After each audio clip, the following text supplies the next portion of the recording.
Hello friends, welcome to jacks kitchen. இன்னைக்கு நம்ம jacks கிச்சன்ல பார்க்க போறது குட்டீஸ்ல இருந்து பெரியவங்க வரைக்கும் விரும்பி சாப்பிடக்கூடிய KFC அண்ட் அல்பேக் ஸ்டைல் மயோனைஸ், அதாவது கார்லிக் சாஸ் ரெசிபி தான் பார்க்க போறோம்.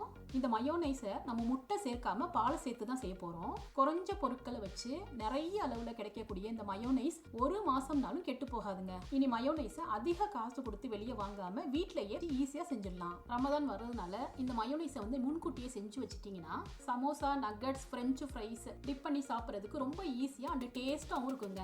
இதை நம்ம பெர்ஃபெக்டா KFC chicken and Albaik fried சிக்கனுக்கெல்லாம் எப்படி கெட்டியா மயோனைஸ் இருக்கோ அதே மாதிரி நம்ம செய்ய போறோம். வீடியோட எண்டில் நான் செஞ்சு காமிச்ச இந்த மயோனைஸ்க்கும் கடையில் வாங்கின அல்பேக் மயோனைஸோட இதோட டெக்ஸ்சரை கம்பேர் பண்ணி காமிச்சிருக்கேன் பாருங்க.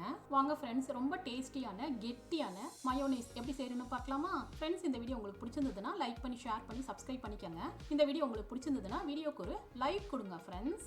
ஃபர்ஸ்ட் நம்ம இந்த மயோனைஸ் செய்யறதுக்கு அளவுகள், அதாவது மெஷர்மெண்ட் ரொம்ப முக்கியங்க.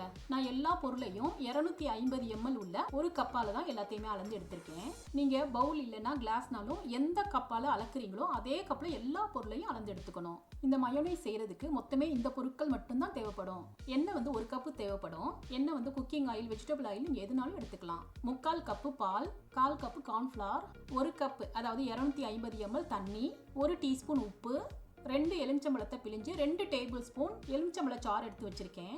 நீங்க இந்த லெமன் ஜூஸ்க்கு பதிலாக வினிகர் கூட சேர்த்துக்கலாம். லாஸ்டா 5 பல்லு பூண்டு எடுத்து வச்சிருக்கேன். நான் கார்லிக் சாஸா செய்யறதுனால கார்லிக் எடுத்து வச்சிருக்கேன். உங்களுக்கு கார்லிக் ஃபிளேவர் பிடிக்கல அப்படின்னா பிளைனா செய்யணும்னு நினைச்சீங்கன்னா கார்லிக் ஸ்கிப் பண்ணிக்கலாம். இப்போ ஃபர்ஸ்ட் கார்ன்ஃபிளவரையும் தண்ணியையும் எடுத்துட்டு ஜெல்லி கன்சிஸ்டன்சில ஒரு க்ளூ, அதாவது ஒரு பேஸ்ட் ஒன்று ரெடி பண்ண போறோம். பேன்ல அளந்து வச்ச 1 கப்பு தண்ணி சேர்த்துக்கிறேன். இது கூடவே கார்ன்ஃபிளவரையும் சேர்த்துக்கணும்.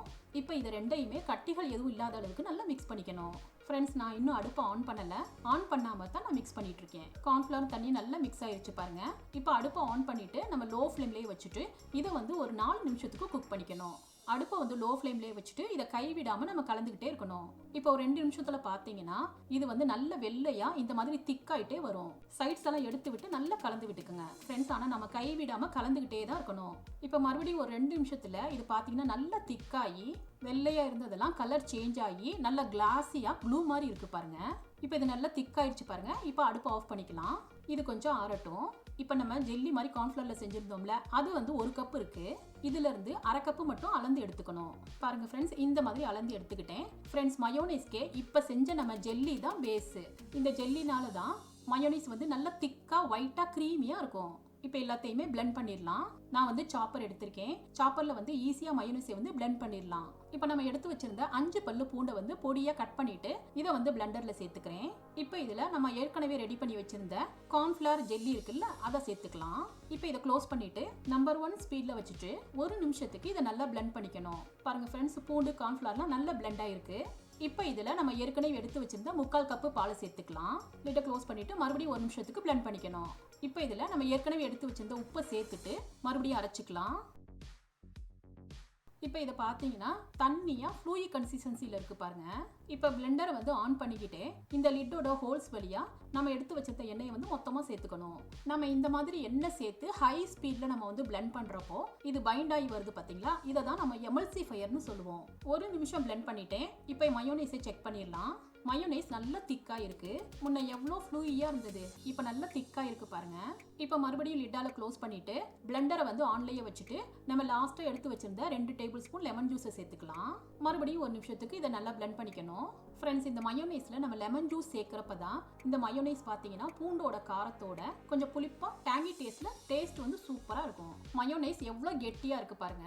பாக்குறதுக்கே நல்லா கிரீமியா ஒயிட்டா இருக்கு பாருங்க. ஃப்ரெண்ட்ஸ், நான் சொன்ன அளவுகள்ல கரெக்டா செய்யுங்க. அப்பதான் உங்களுக்கு நல்ல பெர்ஃபெக்ட்டான மயோனைஸ் கிடைக்கும். இதை ஒரு பவுலுக்கு மாத்தி வச்சுக்கலாம். 1 மாசம் வரைக்கும் இந்த மயோனைஸ் கெட்டு போகாதுங்க.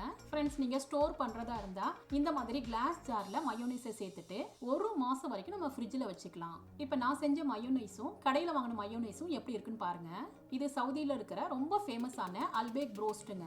இது 4 பீஸ் எலும்புள்ள ப்ரோஸ்ட். இது நக்கட்ஸ். இந்த மாதிரி காம்போவா தான் வரும். இதுல இந்த மாதிரி கார்லிக் சாஸ் தான் கொடுப்பாங்க. இந்த மாதிரி கார்லிக் சாஸ் தான் நம்ம செஞ்சது. இதோட டெக்ஸ்சர் பாருங்க எப்படி இருக்குன்னு. நல்லா கிரீமியா கொஞ்சம் ஃப்ளூயியா இருக்கு. இதை நக்கட்ஸோட டிப் பண்ணி காமிக்கிறேன் பாருங்க. இப்போ நம்ம செஞ்ச மயோனைஸையும் பாருங்க எப்படி இருக்குன்னு. எப்படி கடையில் வாங்கின கார்லிக் சாஸோ அதே மாதிரி டெக்ஸ்சர்ல நம்ம செஞ்ச மயோனைஸ் இருக்கு பாருங்க. சொல்லப்போனால் நம்ம செஞ்ச மயோனைஸ் இன்னுமே நல்ல கெட்டியாகவே இருக்குது. ஃப்ரெண்ட்ஸ், நான் திரும்ப சொல்லிக்கிறேன், நான் சொன்ன அளவுகளில் கரெக்டாக நீங்கள் மெஷர் பண்ணி அளந்து செஞ்சீங்கன்னா நீங்களும் இதே மாதிரி பர்ஃபெக்டாக மயோனைஸ் செய்யலாம். ஒரு தடவை இந்த மாதிரி மயோனைஸ் செஞ்சு பார்த்துட்டீங்கன்னா காசு கொடுத்து கடையில் வாங்காமல் நீங்களே செஞ்சிருவீங்க. ஃப்ரெண்ட்ஸ், நீங்களும் இதே மாதிரி மயோனைஸ் செஞ்சு பார்த்துட்டு உங்கள் எக்ஸ்பீரியன்ஸை கமெண்ட்டில் ஷேர் பண்ணுங்கள். சுவையான சமையல், சுகமான வாழ்வு. தேங்க்யூ.